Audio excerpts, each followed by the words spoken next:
Bom, boa noite, pessoal. Todo mundo entrando aí. O tema de hoje é o quadril como dor pélvica crônica, como causa de dor pélvica crônica.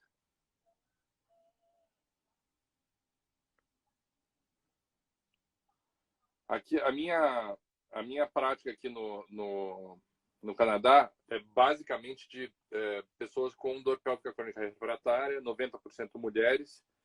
E dessas pacientes, que já fizeram várias cirurgias para endometriose e tudo, cerca de 10% tem problemas de quadril. Então, o quadril, realmente, a disfunção de quadril é uma das causas pouco aventadas na dor pélvica crônica, né? E é uma causa de realmente dor refratária. Então, hoje eu chamei aqui o Dr. Henrique Cabrita, que perdão, é doutor em ortopedia pela USP, ele é ex-presidente da Regional Paulista, da Sociedade Brasileira de Quadril, e ele é médico do Instituto Vita. Ele tem uma experiência vastíssima em cirurgia de quadril e medicina esportiva. E a colaboração dele vai ser super legal, ele vai conseguir mostrar muita coisa pra gente aí sobre o quadril como dor pélvica crônica. Boa noite, Nucélio. Boa noite, pessoal. Desculpa a confusão, digamos, cibernética. Obrigado, Cabrita. Obrigado aí por aceitar fazer a live. Acho que a gente vai conseguir falar de muita coisa interessante aqui, né? E assim, é muito engraçado porque a gente acaba batendo muita bola, porque eu recebo muita paciente com dor pélvica crônica que está achando que tem dor no ovário, e você provavelmente também recebe um monte de paciente que tem um problema intrapélvico e acha que a dor é no quadril, né? Vários. Muitas vezes pensando que é dor lombar ou que é dor glútea, dor no piriforme, e aí no fim é endometriose ou então uma coisa que é muito comum é a própria ovulação, né? Então tem pacientes que têm dor ovariana e acabam tendo dor abdominal e acham que é alguma causa ortopédica. Então é uma patologia, essa conjunção de sintomas, e às vezes tem as duas coisas, né? Só para complicar. É por isso que é importante essa colaboração que a gente tem, né? De um bate-bola com o outro, e a gente vai conseguindo descobrir de qual lado da cerca aí, de qual lado do muro que o problema está, né? E às vezes tem que derrubar o muro, né? Perfeito. Então, para a gente poder entender melhor como é que funciona essa questão do quadril como causa de dor pélvica crônica, você pode mostrar um pouquinho da anatomia do quadril para a gente? Bom, vou mostrar aqui um pouquinho. Eu talvez tenha que mudar um pouquinho a tela às vezes. Então, só mostrando aqui como é que funciona o quadril em si, em termos médicos, a gente chama a articulação mesmo, que fica entre a cabeça do fêmur e a bacia, tá? Leigamente, o quadril vai ser toda a parte da pelve, né, digamos assim, né? Eu vou colocar aqui aí se fica mais à vontade, né, Nucélio? Mas aqui a gente tem o quadril, a bacia são os 3 ossos da bacia mais o sacro, ou seja, os 2 ossos da bacia mais o sacro. E o quadril seria a junção da cabeça do fêmur com a bacia, tá? Então, quando a gente vai falar, o paciente fala que tem dor no quadril, você tem que ver direitinho o que ele está falando, se ele está referente realmente a uma dor que seja na região do quadril, que a gente chama essa região aqui, ó, propriamente dita, ou se ele tem uma dor que ele é lombar, ele chama de quadril, às vezes ele tem uma dor glútea, ele chama de quadril, tá? Mas tudo isso a gente chama de dores na região da bacia. Eu acho que o termo fica melhor desse jeito, né, Nucélio? Tá? E a localização dessa dor, especialmente para a parte ortopédica, vai ser muito importante, tá? Porque dores que acontecem mais na região do lado de fora, aqui, ó, dessa região que a gente chama de trocanteriana, geralmente são dores que vão acometer a musculatura glútea. Dores que vão mais para a região inguinal, mais para essa região aqui na frente, geralmente são dores que vão ser mais, pensar em coisas intraarticulares, dentro da articulação. como um desgaste, como uma artrose ou uma lesão labial, que a gente vai falar depois.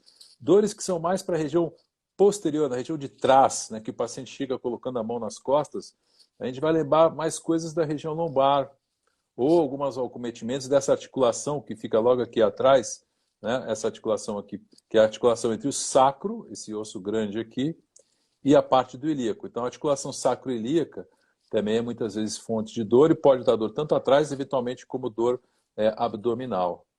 E na frente aqui, na frente da bacia, a gente vai ter a junção dos dois ossos da bacia, que é a sínfise púbica, que também pode ficar inflamada, e a gente pode falar um pouquinho depois sobre isso. É uma inflamação muito comum no pós-parto, né? A sínfisite púbica, né? E também em atletas. Então, acho que essas topografias são interessantes a gente mostrar, porque esses termos a gente vai falar mais algumas vezes, e essas localizações de dor, você diferencia muitos problemas, se são dentro da articulação ou fora da articulação, com a localização e com o que o paciente sente de sintomas. Exatamente. Então, vamos começar falando um pouquinho disso daí. Eu desliguei os comentários para vocês conseguirem ver o Dr. Cabrita mais fácil aí.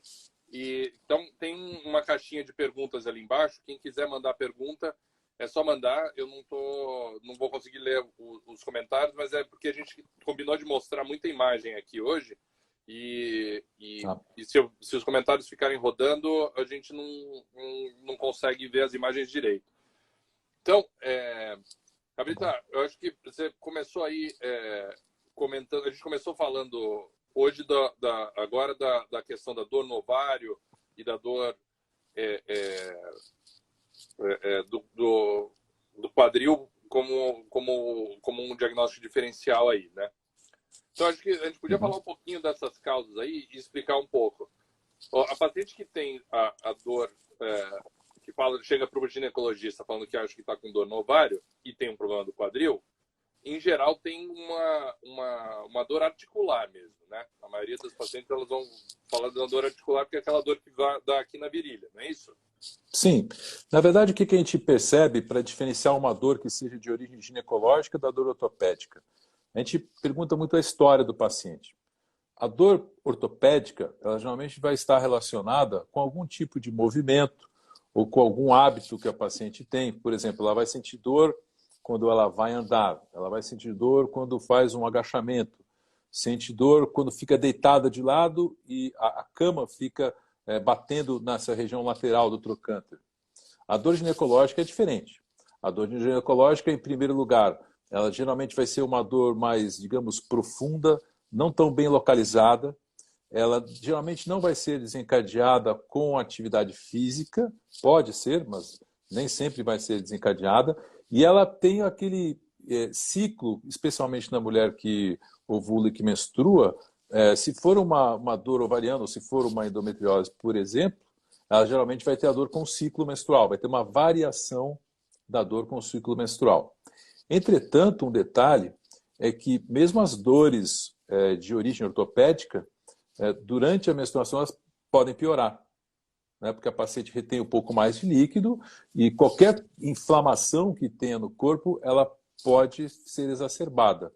Qualquer então, dor piora quando a gente tem outra dor, né? Qualquer Perfeitamente. Dor no período pré-menstrual, a tensão pré-menstrual piora a dor. Tem uma série realmente de coisas que acontecem e que podem causar isso. Mas é muito legal o seu foco aí na anamnese, né, na história clínica, porque lesão de labro, por exemplo, labro, para quem não pegou a explicação ali do Dr. Cabrita no começo, é essa cartilagenzinha que fica em volta aqui da articulação do quadril. Lesão de labro é uma coisa super comum e não necessariamente ela é sintomática, né?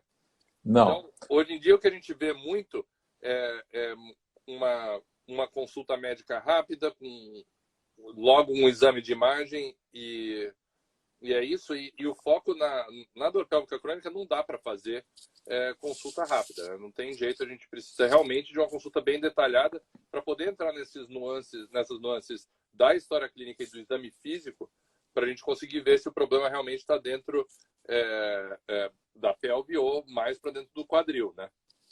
E no quadril é a mesma coisa, ou seja, o exame, a parte do quadril, a gente tem muito diferencial, tanto com a parte ginecológica quanto com a parte de coluna lombar, e muitas vezes com dores abdominais que não são de origem, pode ser de origem, por exemplo, urológica, ou realmente dores abdominais por hérnias. É muito comum hérnia inguinal, e o paciente acha que a dor é no quadril, porque a dor é na virilha, e ele acaba tendo uma hérnia inguinal.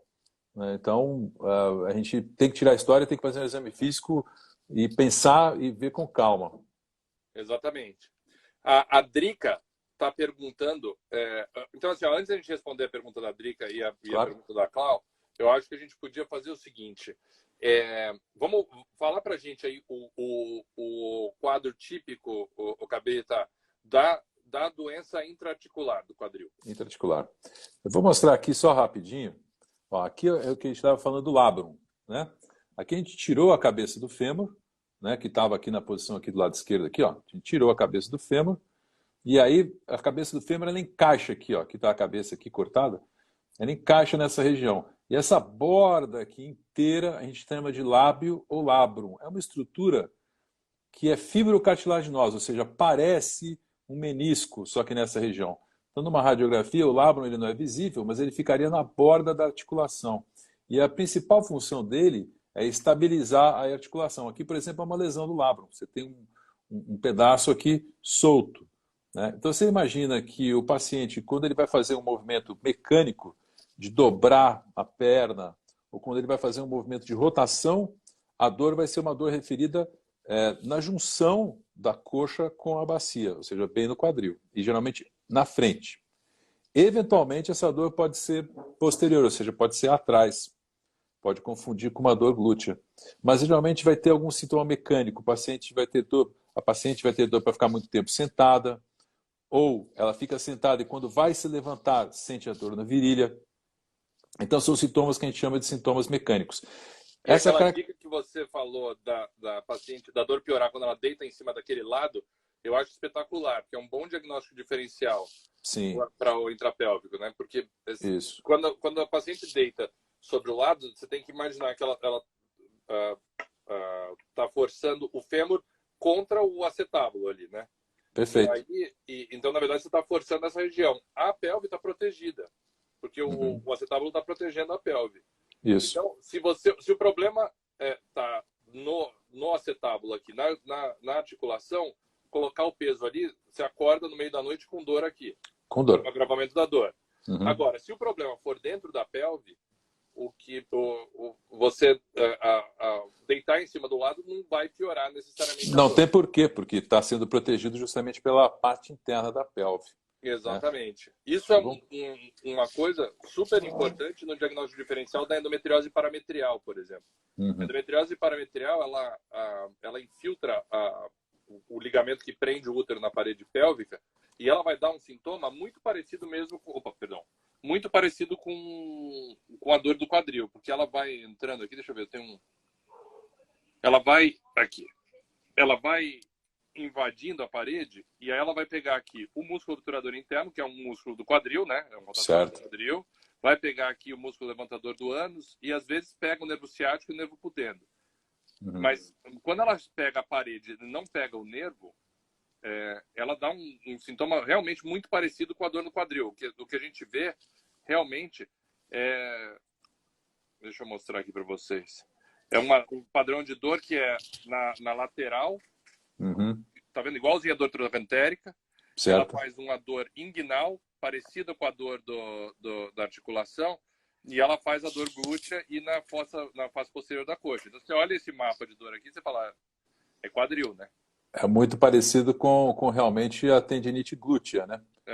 Que é um dos principais diagnósticos que a gente tem. E também tem uma outra patologia que eventualmente pega um nervinho aí, que é a meralgia parestésica, né? Que é um pouquinho mais raro de ver. Pega aqui do lado, né? Que é a que pega nessa região lateral, é o nervinho que passa bem junto do ligamento inguinal. Isso. Né? Aí, eu acho que é legal porque a Drica perguntou pra gente aqui, ó, se passa nervo bem encostadinho no osso do quadril. Eu acho que é bem legal a gente comentar isso aí, então, agora, Cabrita. Tá. Eu vou mostrar aqui uma imagenzinha. Aqui a gente tem, ó, o glúteo, vendo de lado, ó, aqui é o glúteo médio, por debaixo dele fica o glúteo mínimo, tá? Então, nessa região lateral, essa região de fora, esse osso aqui é que muitas vezes dói para ficar em cima, tá? Que vai ser a bursite tropateriana, lesão do glúteo médio, tem várias patologias. O nervinho que ela falou é o cutâneo lateral da coxa. Ele passa bem aqui na frente, ó, nessa curvinha. Se for palpar, se a própria mulher for palpar, na altura do umbigo, indo para a lateral, indo para cima, pega a crista ilíaca, vai para frente, bem na frente da crista ilíaca, bem nessa região anterior, é para onde passa o cutâneo lateral da coxa. É muito comum que pacientes tenham compressão nessa região, usando calcinha, por exemplo, que seja mais, que pegue nessa região. Homens é muito comum cueca, quando o camarada muda de uma cueca que tem uma faixa mais concentrada ali, e em mulheres calcinhas que peguem justamente nessa parte mais alta, junto da crista ilíaca. Tá? Não é uma coisa incomum. E uma coisa que também... quando a gente não troca de calça, né, fica com aquela cintura pesada. Exato. Ali também. Exato, eu ia falar isso, quando aumenta de peso piora, né? Então... Fica todo mundo em risco agora no Covid. Eu estou no risco grave, cara. Eu estou no risco grave. Ó, aqui mostrando também como é que se comporta a bursite, tá vendo aqui, ó? Então, aqui tem várias estruturas, mas eu vou mostrar aqui, ó. Toda a musculatura glútea aqui fica lateral. Aí aqui vai ter uma bolsa que pode inflamar, porque a bolsa é uma bolsa de líquido mesmo. Quando ela inflama, é uma bolsite, mas em latim fica como se fosse bursite, tá? Mas ela geralmente é secundária, ou seja, ela acontece ou por uma lesão do tendão, ou porque a pessoa cai em cima dessa região, ou, por exemplo, pega um colchão, que é um colchão mais duro, e aí sim tem alguma coisa traumática. Tá? Mas isso geralmente vai acometer junto à musculatura. E é por isso que é importante a gente, nesse diferencial aqui, saber se tem acometimento muscular ou não, porque o tratamento, se é só inflamatório é uma coisa, se tem lesão muscular é outra. Tá? Ô, Cabrita, vamos passar para a próxima parte aqui, porque a gente. Vamos lá. O tempo aqui é limitado. A gente tem mais 37 minutos aqui. Vamos lá. Então vamos lá. Eu acho que era legal agora, já que a Drica perguntou de nervinho passando na pelve, um dos nervos é o pudendo. E eu acho que para a gente poder fazer o gancho, a gente podia falar um pouquinho de impacto isquiofemoral. Você consegue explicar aí para a gente? Deixa eu só pegar aqui uma região isquiofemoral, eu acho que a gente pode pegar essa imagem aqui. Não, essa aqui não tem. Eu tenho um vídeo aqui que eu acho que vai ficar legal. Deixa eu ver. Pode ser, manda aí. Esse aqui. Ó, então vamos lá. Esse vídeo eu uso bastante. Esse aqui fala de impacto femoroacetabular, mas basicamente é a mesma coisa. Você vê que o fêmur ele fica passando o tempo inteiro aqui perto do isquio, que é esse osso aqui. O pudendo ele chega nessa região aqui. Ele entra no períneo nessa altura. Então, o que acontece? Tem gente que tem o colo do fêmur rodado. E aí o fêmur acaba chegando muito perto aqui do isquio. Vai me corrigindo aí se eu falar besteira, Cabrita. Não, perfeito. Então você diminui o intervalo entre esses dois ossos. Isso, daí o osso começa a bater aqui e começa a inflamar essa região, que é por onde passa o pudendo, certo? Perfeito. E aí isso pode causar neuralgia do pudendo. Então o quadril, por exemplo, pode dar dor no lábio vaginal, pode dar dor na lateral do pênis por um problema do quadril. Exatamente. E outra coisa... Eu recebo muito paciente com queixa de neuralgia do pudendo, e na verdade o que precisa fazer é vocês fazerem aí alguma cirurgia derrotacional ou algum às vezes, você sabe que muitas vezes o tratamento conservador dessa patologia é o melhor, ou seja, você pode dar um anti-inflamatório, infiltrar a região guiado por ultrassom, melhorar a musculatura na região. Se você ganha força de rotação interna, você deixa de rodar tão externo no quadril. Tá? Então, não necessariamente você precisa operar para aumentar esse espaço. A gente, com o tratamento conservador, a gente tem bom resultado. Eu estou com uma imagem aqui do pudendo, ó. Essa aqui é o que a gente vê de pudendo direto, ó. Selinho de bicicleta, né? Selinho de bicicleta. Porque o banco da bicicleta bate bem aqui, que é por onde passa o... Bate bem aqui. Isso é direto. Ou seja, a compressão pelo selinho de bicicleta nessa região, os pacientes têm dor, tal, tudo, e a gente acaba encaminhando para vocês, né, ou para alguém que mexa com com infiltrações nessa área, ou simplesmente mudar o banco. Muitas vezes já é suficiente para melhorar a dor. Tá? Exato. Aqui não é digamos, uma imagem ginecológica, mas a gente vê direitinho aqui os nervos indo para cá, e aqui é o que a gente falou, né? O que o trocante é menor e o espaço que tem aqui entre os dois.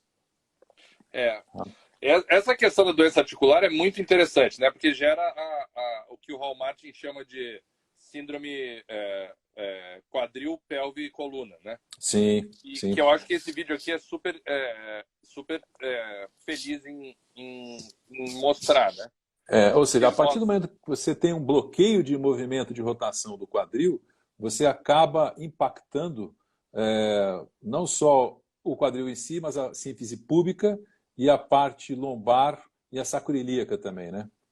Porque daí, aqui, ó, é exatamente isso que ele está mostrando aqui agora, tá vendo? Ó, não tem a amplitude de movimento inteira, começa a criar impacto aqui, está inflamando a sínfise púbica aqui, né, que é essa parte, a sacroiliaca aqui, tá vendo? Ó?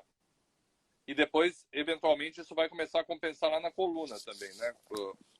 Perfeito. Perfeito. Da E aí... minha parte, essa supercompensação aqui na coluna e no sacro acaba puxando o músculo levantador do ânus, que causa dor pélvica crônica também. Então, você tem dois pontos aí para dor pélvica crônica vindo do quadril, que são a sínfise púbica, né, que você falou da sinfisite, e a gente vai contar mais um pouquinho lá para você explicar um pouco mais para a gente. E a gente tem a tensão, o aumento da tensão na musculatura levantadora do ânus. Então, muitas vezes, para tratar um problema de quadril, a gente precisa de um tratamento conservador da fisioterapeuta ortopédica e da fisioterapeuta de pelve para poder restabelecer esse equilíbrio todo aí, né? Uma coisa que a gente vê com bastante frequência é que os pacientes que têm baixa de força abdominal e que têm incompetência de esfíncter pélvico ou baixa força de musculatura pélvica, esses pacientes desenvolvem muito comumente justamente essas dores trocanterianas, dores na região lateral do quadril, tá? E uma coisa que você também deve ver é que alguns pacientes que fazem cirurgia de coluna, principalmente instrumentam coluna, né, ou seja, tiram a mobilidade, né, da coluna lombar, eles perdem esses mecanismos de compensação de abdômen e tudo. Novamente, vão ter dor eventualmente abdominal e também dor no trocânter, na região lateral do quadril. Tá? É isso aí. Eu costumo falar que a gente precisa ter uma visão global na dor pélvica crônica, porque tudo, desde a pele até a mucosa retal, podem causar dor pélvica crônica, né? Sem dúvida. E o problema que a gente tem com a divisão em especialidade é que o mesmo paciente com dor pélvica crônica que procurar o ginecologista vai ter um diagnóstico de endometriose, se procurar um urologista vai ser cistite intersticial ou prostatite crônica, no proctologista vai ser síndrome do cólon irritável, ou proctalgia. Você vai ter um viés assim de diagnóstico. Uma síndrome piriforme no ortopedista, né, no cirurgião de coluna, ou seja, vai ter um diferencial grande que aí você tem que, novamente, pensar fora da caixinha, né?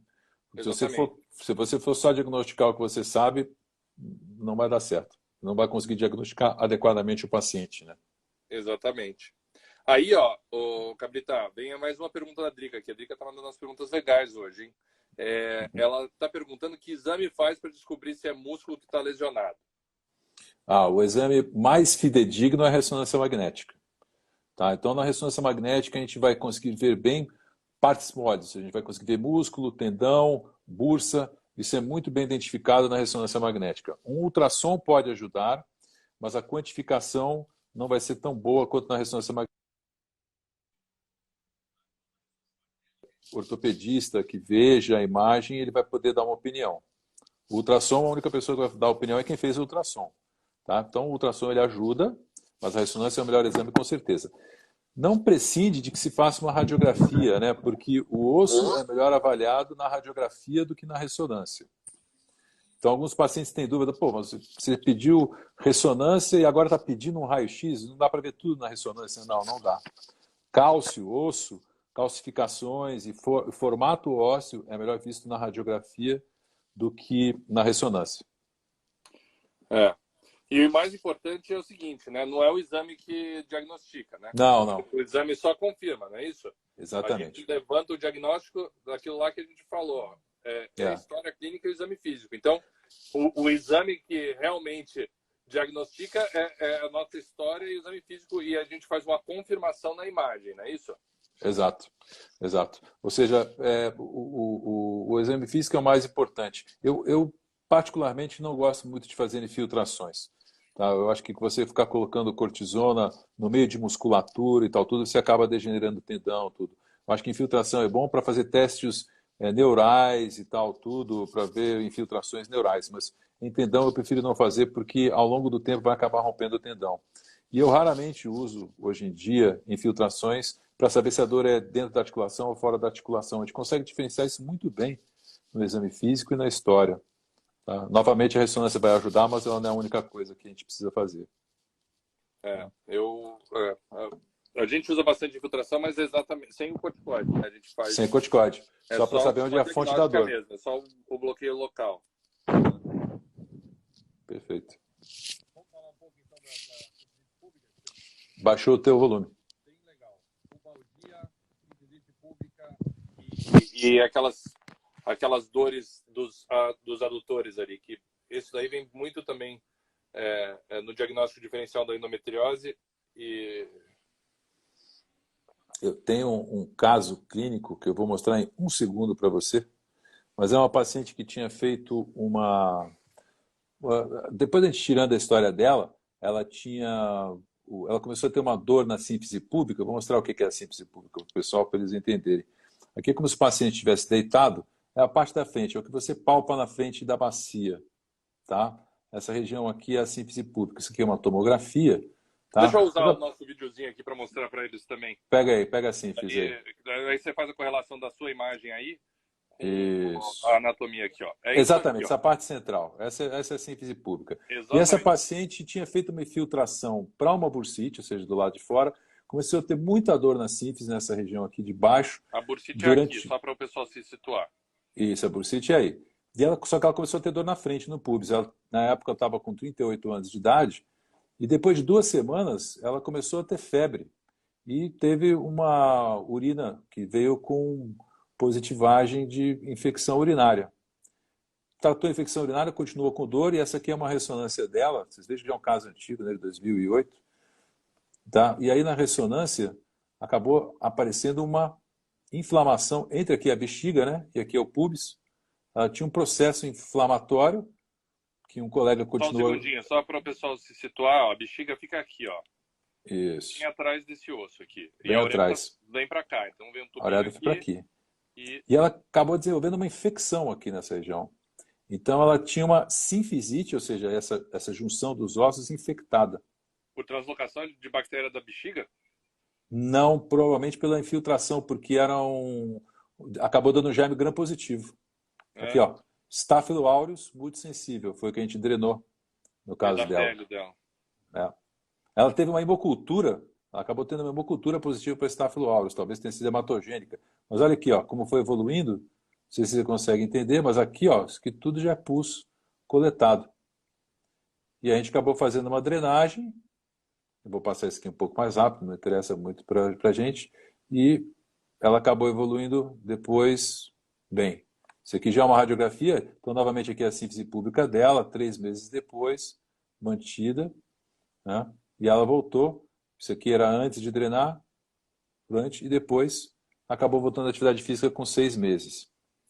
Mas se não pensasse fora da casinha, que não é um problema que seja só puramente mecânico, ela tinha um problema, digamos, ginecológico e ortopédico, no fim das contas, porque ela tinha uma infecção nessa região e acabou evoluindo bem. Essa é uma região que, especialmente para corredoras, é muito comum que dê dor. Tá? A mulher, ela tem a bacia mais móvel do que o homem, justamente porque é o canal do parto, né? Então, quando a criança vai passar, tem que dilatar esse canal.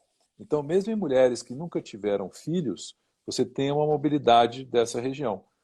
Quando a mulher engravida, isso aumenta mais ainda. E a gente pode até falar sobre essa instabilidade da pelve que acontece depois do parto. Isso é uma patologia que eu vejo várias vezes. Tá? Ela é pouco descrita, ortopedicamente ela é pouco estudada, mas a gente vê pelo menos uns 2, 3 casos por ano. Ou seja, quando a mulher está, você sabe melhor do que eu, né? Quando ela está no 3º trimestre da gravidez, a placenta, ela solta um hormônio que chama relaxina, que faz com que esses ossos da bacia fiquem soltos, para que a cabeça do neném passe pela bacia. Mesmo que a mulher tenha um parto cesariano, ela vai ter esse hormônio, ela vai ter esse relaxamento da movimentação da bacia. Isso pode dar dor antes, no terceiro trimestre da gravidez, mas muitas vezes pode dar dor depois. E se a mulher ela volta a fazer atividade física, especialmente corrida ou caminhada com muita intensidade, enquanto ela está amamentando ou nos 3 a 6 primeiros meses depois da gravidez, essa mobilidade ela pode se manter. E muitas vezes ela se mantém durante 1 ano, 2 anos, 3 anos. O tratamento também não é cirúrgico, não é nada de absurdo, mas tem que ser identificado isso. E geralmente vai se manifestar como dor pélvica também. Você sabe que isso aí também é uma causa de neuralgia do pudendo, né? Deixa eu mostrar Sem dúvida. uma coisa legal para vocês. Porque é o seguinte, a gente está descrevendo... Aqui, ó. Então, aqui é o seguinte, isso aqui é o plexo intrapélvico, né? Então a gente tem as raízes S2, S3 e S4 formando o nervo pudendo, que é esse aqui. E elas ficam sentadas em cima do músculo piriforme aqui. O que a gente descobriu hoje é que 25% da população tem essa banda aqui, ó, de fibra do piriforme se originando medialmente ao forame sacral. Então, essa banda anômala esmaga as raízes aqui contra o músculo normal que está atrás. Isso, mas assim, 25% da população tem isso. E muitas vezes isso começa a ficar sintomático exatamente na gravidez, porque tem essa mudança do ângulo da pelve, faz essa mesma tensão aqui no sacro, né? O sacro muda de ângulo e isso muda a relação do piriforme e ele começa a espremer a raiz ali. E começa a ter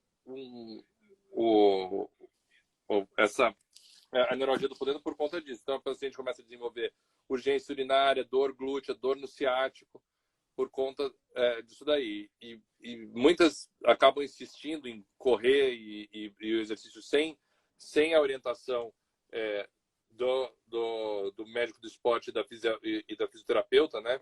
O fisioterapeuta ortopédico é super importante e a pélvica é super importante nessa orientação aí, porque realmente se fica comprimindo o nervo por um tempão, a coisa vai acabando ficando irreversível ou menos se cronificando ali, né?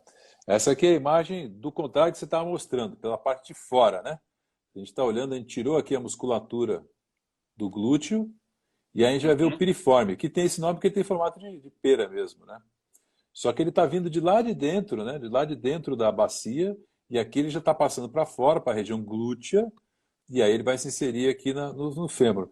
E aqui a gente tem o ciático que passa por debaixo dele, e está aqui, ó, o seu nervo pudendo passando bem nessa região para dentro, né?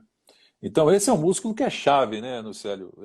Estudar o piriforme aqui são várias dissecações anatômicas de variações que pode ter do piriforme, pegando o nervo ciático, e você me deu essa outra hoje, que ele pode, a própria origem dele, intrapélvica, é um local que pode comprimir. E que novamente... A gente acabou de mandar a publicação aí, tá para sair.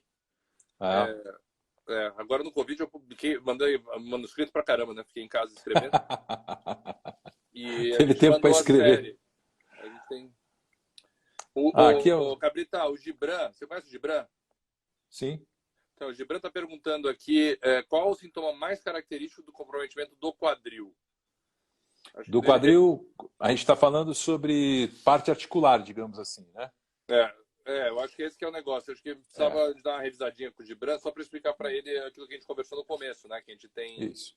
O quadril a gente chama que é justamente a junção da cabeça do fêmur com a bacia. O sintoma mais característico é dor na região inguinal, ou seja, na frente, aos movimentos, especialmente de dobrar a perna, de dobrar e esticar a perna, especialmente ficar sentado, ou dor desencadeada ao andar. Então, quando se inicia uma patologia intraarticular, ou seja, dentro da articulação do quadril, ela geralmente vai iniciar com dor mecânica, que é o que ela tem uma característica de dor para girar, de dor para dobrar, E com o passar do tempo, ela vai tendo uma característica mais de dor crônica, ou seja, desencadeando mesmo sem o movimento. Mesmo em repouso, acaba se tendo dor. Se for uma artrose, por exemplo, o paciente vai ter dor, mesmo à noite dormindo, ele pode girar a perna e acaba tendo dor. Mas o principal é que a dor do quadril, ela geralmente vai ser mecânica. E a dor intrapélvica, ela geralmente não é mecânica, né, Nocélio? Exatamente. Mais relacionados aí a ciclo menstrual, a posição. Agora, há aquela questão do piriforme ali, aí ela começa a ter um componente mecânico também. Sim, sem dúvida. Até porque vem da pelve para fora, né? Tem um componente mecânico. Exatamente. O Cabrita, Manda. a Alessandra está perguntando aqui sobre a questão do tratamento conservador nas doenças rotacionais do quadril ali, no impacto isquiofemoral e no isquiofemoral. Vocês contam um pouquinho mais qual é o papel da físio nessa história aí, por favor? O papel é importantíssimo, porque assim, não necessariamente porque o paciente tem uma deformidade ou porque você achou uma patologia, mesmo que seja dentro do quadril, que você precisa fazer cirurgia nele. Então, eu particularmente tenho uma abordagem bastante conservadora. Eu só opero se realmente o paciente fez um tratamento fisioterápico bem feito e não melhorou. Quando a gente fala de impacto, que é uma deformidade da cabeça do fêmur ou da bacia, para você compensar isso muscularmente, você tem que fazer um trabalho de fisioterapia de reforço bastante avançado. Uma coisa que acontece muitas vezes erroneamente é tratar tentando aumentar o movimento do paciente. O paciente tem um bloqueio para dobrar a perna e tem um bloqueio para girar. E aí o fisioterapeuta que não está bem acostumado a mexer com isso, ele vai tentar vencer esse bloqueio. Se ele for tentar fazer esse bloqueio várias vezes, vai doer mais ainda, porque ele vai estar machucando mais ainda o paciente. O que ele vai ter que fazer? Provavelmente ele tem que fazer algumas manobras que a gente chama de decoaptação, por exemplo, de tração, e aí você pode fazer algum giro, ou seja, isso melhora a dor do paciente. E a partir do momento em que ele consiga afastar um pouco a cabeça do fêmur, ele pode trabalhar a musculatura. Então tem que ser uma fisioterapia bem feita por quem está acostumado. E tem que entender um pouco da patologia, né? Não adianta só sair reforçando a musculatura. Não adianta tentar fazer reforço com a perna, levantando a perna de frente, porque aí vai ter um músculo que é o psoas, que a gente pode chegar nele daqui a pouco, que ele passa na frente do quadril e se você tenta reforçar o psoas vai doer mais ainda. Tanto o impacto femoroacetabular quanto a artrose. Especificamente nessa parte do impacto posterior, tá, você tem que reforçar a musculatura que é antagônica, ou seja, faz o contrário. Você vai ter que reforçar os rotadores internos, vai ter que reforçar os adutores, tá? Mas ao mesmo tempo tem que reforçar os abdutores para você ter uma melhor eficiência da musculatura. Você imagina que se o paciente ele estiver andando, né, e ele tem a musculatura glútea fraca, ele vai cambar, né, vai mancar. E quando ele manca, a bacia vai de encontro ao fêmur. Então ele tem que ter uma musculatura boa também de estabilização de quando ele fica em pé para não ficar mancando. Deixa eu ver se eu tenho uma imagem aqui disso. Espetáculo. Enquanto você procura a imagem, eu quero só lembrar o pessoal que eu desliguei os comentários porque a gente está mostrando muita imagem aqui e o comentário fica passando na frente atrapalhando para ver. Então tem uma caixinha de pergunta aí, para quem não viu ali, tem uma caixinha com ponto de exclamação, de interrogação no pé da tela aí. Se vocês quiserem mandar mais perguntas, é só mandar que a gente vai lendo aqui e respondendo. E, Cláudia, eu não entendi a sua pergunta aqui sobre o ligamento uterosacro, ligamento sacroiliaco, causando dor no período menstrual. Você elabora um pouquinho mais a pergunta aí para a gente ver se a gente consegue responder para você? Eu tinha uma paciente que tinha endometriose no ligamento sacro tuberoso e ela conseguia correr e tal, tudo, mas ficava incomodada. Então ela tinha uma dor mecânica, ou seja, piorava com mecanicidade, só que era uma dor muito estranha. E aí eu pedi para ela no ginecologista fazer exame e ele viu que no toque ginecológico tinha dor no ligamento sacro tuberoso e na ressonância tinha uma endometriose dessa região.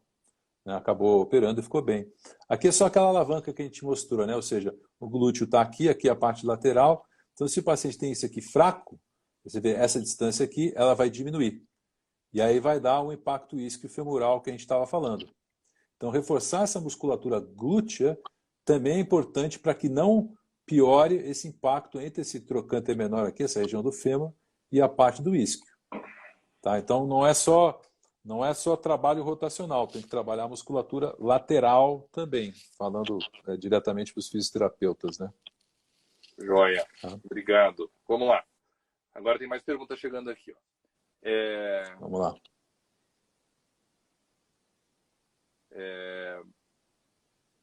Quais exames são necessários para distinguir se é mecânico ou não? A Cíntia Azarias perguntando. Exame físico é você fazer o movimento e você ver se consegue reproduzir a dor. Né? E os exames auxiliares, a ressonância, como a gente falou, o ultrassom ele é interessante numa situação que seja dinâmica. Então, por exemplo, o paciente tem um ressalto. Depois eu vou ver se eu consigo te colocar para vocês aqui um vídeo de um ressalto. Um ressalto é quando você bate uma estrutura tendínea em alguma estrutura óssea. Isso você consegue detectar no exame físico, mas também é visível quando você faz um ultrassom. Tá? Então, o ultrassom é bom para ver esses ressaltos. Mas, geralmente, é o que eu falei, você tenta reproduzir o problema. Tá? Aqui eu tenho uns ressaltos externos aqui para mostrar para vocês. Aqui, ó, a paciente ela vai dobrar a perna e você parece que o quadril vai sair do lugar, tá vendo? Isso aqui é o que a gente chama de um ressalto externo. Uma estrutura que sai aqui da bacia e vai até o joelho, que é a banda tibial, ela fica tensa e quando o paciente dobra, parece que o quadril está saindo do lugar. Com ultrassom você consegue reproduzir isso, mas só do exame físico você já consegue ver que tem algum problema mecânico acontecendo. Joia. O que mais que a gente tem de pergunta aqui? Salve essa live, não consegui chegar antes. Vai estar sim, vai estar no Instagram do Clinic Increasing e a gente vai compartilhar também com o Dr. Cabeta aí para ele compartilhar no Instagram lá da Vita. Beleza. Exames. Aquele é o ressalto interno que a gente estava falando. O psoas é um músculo que sai aqui da coluna, vai até aqui embaixo, passa na frente do quadril, né? Tem alguns nervinhos aqui que você pode falar depois, né? Que ficam também, às vezes, com problemas aqui nessa região, né? E aqui ele vem em direção ao fêmur. Eventualmente, quando você gira para dentro ou para fora o quadril, o psoas ele bate nessa região aqui, que a gente chama de eminência íleo, que aqui é o ilíaco pectínea, e pode dar um ressalto, pode dar um clunk, um estalo. Tá? Nada disso digamos que patológico, não vai levar a grandes doenças articulares, mas pode ser incômodo. E, novamente, o tratamento, a maioria das vezes, é fisioterápico, principalmente com reforço do psoas. O ressalto interno, se você for tentar alongar o psoas, às vezes dói mais ainda. Então, às vezes, tem que retroceder um pouco, reforçar e depois alongar. Tá? Uma coisa que funciona muito bem para esses ressaltos, para aliviar a dor, é fazer massagem miofacial. Tanto no ressalto interno quanto no externo. Espetáculo. O psoas é uma grande causa de dor pélvica crônica. Sem dúvida. E muita gente operada de apêndice ou por causa do psoas. É bem... A gente tem o belo músculo psoas. O psoas ele sai aqui da coluna, desce aqui, junta com o ilíaco, que é esse músculo da parte interna aqui da bacia, e vai em direção ao trocânter menor. Né? Aqui está a representação dele colorida. Então é um músculo que muitas vezes vai dar dor. Agora tá uma moda do pessoal querer ficar subindo e descendo escadas, né? Não sei se você já pegou isso, mas com a pandemia o pessoal vai tentar fazer exercício de alguma forma diferente. Então subir e descer escadas virou uma moda. Subir e descer escadas é um bom exercício, só que o psoas ele acaba funcionando, porque para fletir o quadril você usa o psoas. Só que a principal função do psoas não é fletir o quadril. A principal função do psoas é dobrar a coluna em direção ao quadril. Então, toda vez que... na hora da gente ficar em pé, né? Exatamente, ficar em pé. Para manter o equilíbrio do tronco ali, né? Exatamente. Então, quando você levanta a perna, você está levantando a perna em direção ao quadril. Mas o principal, o ponto de fixação é o lombar. Então, muitas vezes o paciente vai ter dor lombar, né, por um problema do psoas. Aliás, é o mais comum, né? A lombalgia mecânica é muito comum nesse caso. E para subir e descer escadas, você usa o psoas o tempo inteiro, né? Porque você está justamente usando esse músculo e às vezes pode dar dor inguinal também na frente, naquele ressalto que a gente falou. O problema de pessoas é mais frequente que problema de quadril nas pacientes com dor pélvica crônica na nossa clínica aqui. Tem implante, eventualmente, de endometriose nessa região também, né, Nucélio? Tem, mas é bem mais raro, viu? A Uhum, gente opera bastante ali, mas no pessoas mesmo é bem raro. uhum, Mas a gente sempre investiga, porque às vezes vem. Ó, perfeito. o Leandro está perguntando aqui sobre o dry needling Do na psoas? pessoas. Tá. Só que tem que ser bem feito, porque a gente tem todas as estruturas vasculares ali junto, né? Então, levatéria e veia femorais estão imediatamente mediais ao psoas, porque eles passam junto com ele no canal inguinal. Então, o dry needling dá bom resultado, sim. Ele tem que ser bem feito, tem que tomar cuidado. Não é todo paciente que gosta de dry needling nessa região, porque é uma região bastante sensível, mas dá bom resultado, sim. E outra coisa que vai bem nos casos refratários da fisioterapia é o Botox, né? Sim, eventualmente. No piriforme a gente usa bastante Botox, né? No É. piriforme eu já tratei vários pacientes com Botox, antes de fazer qualquer coisa que seja cirúrgica, né? E em tensões de psoas ou flexo de quadril, eventualmente é usado Botox. Em adutores também, mas aí é mais em casos de espasticidade, não é bem o comum. Isso é uma coisa interessante. Aquela questão ali da banda anômala medial ali que eu mostrei para você, Uhum. também responde bem ao Botox. Mas o que a gente nota é o seguinte: na verdade, não é que Botox funciona. Botox faz a físio funcionar, no caso refratário. Isso, Porque isso. você faz o Botox dentro principalmente em cima dos pontos gatilho ali que não estão soltando, né? E aí Uhum. a físio consegue finalmente soltar aquele músculo. É, muitas vezes que a gente tem que fazer em ortopedia, é que nem você acabou de falar, a gente tem que dar condições para o fisioterapeuta fazer o trabalho dele. Então, aquelas infiltrações que a gente falou e tudo, muitas vezes são utilizadas para que o fisioterapeuta consiga fazer o trabalho. É. A Valdízia Bispo está perguntando do teste de Trendelenburg para avaliar a fraqueza. Sim, o Trendelenburg é aquele teste que a gente colocou aqui no início, ou seja, deixa eu pegar aqui. Muito bem, é esse teste aqui.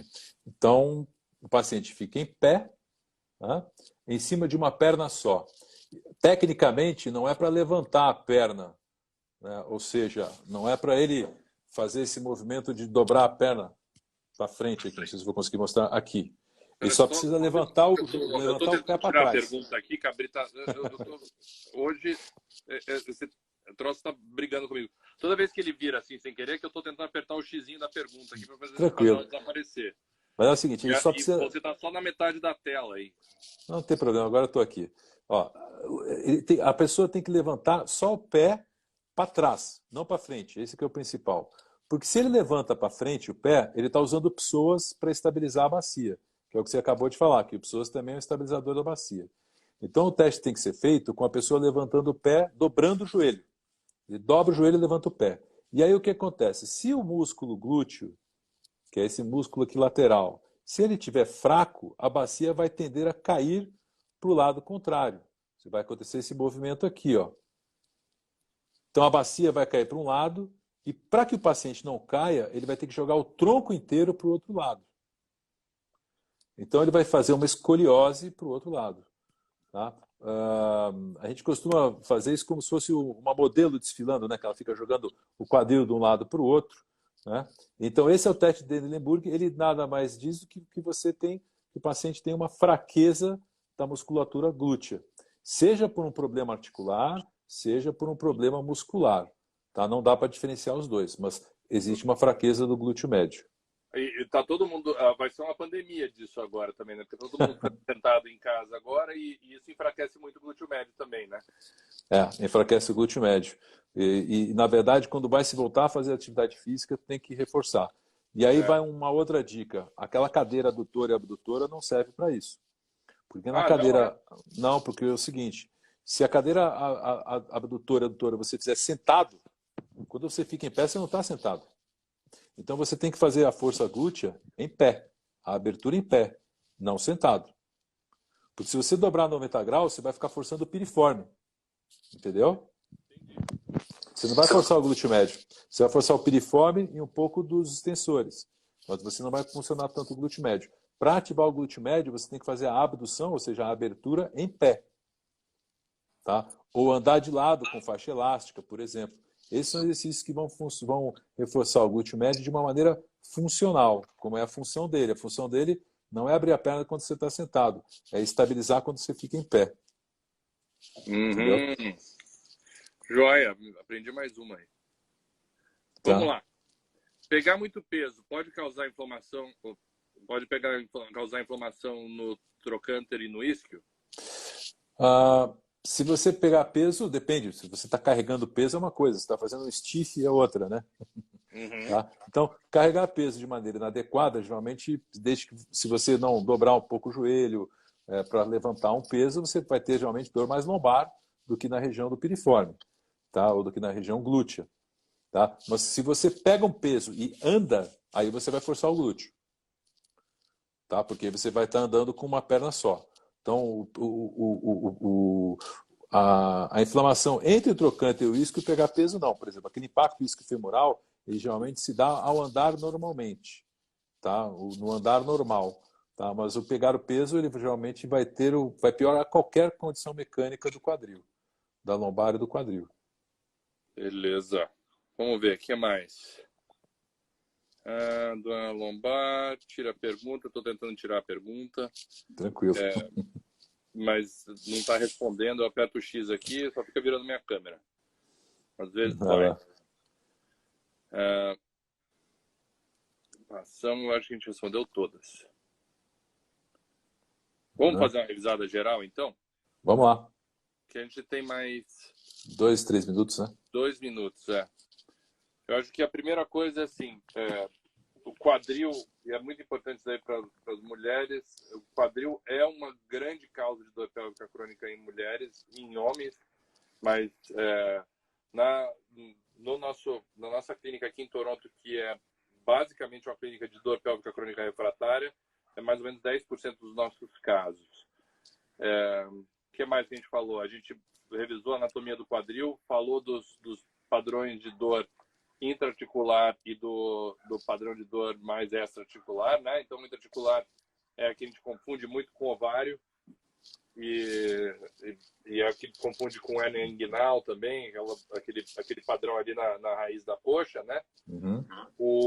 A extraarticular tem toda essa alteração mecânica aí que a gente estava vendo, né? E que geralmente é palpável também.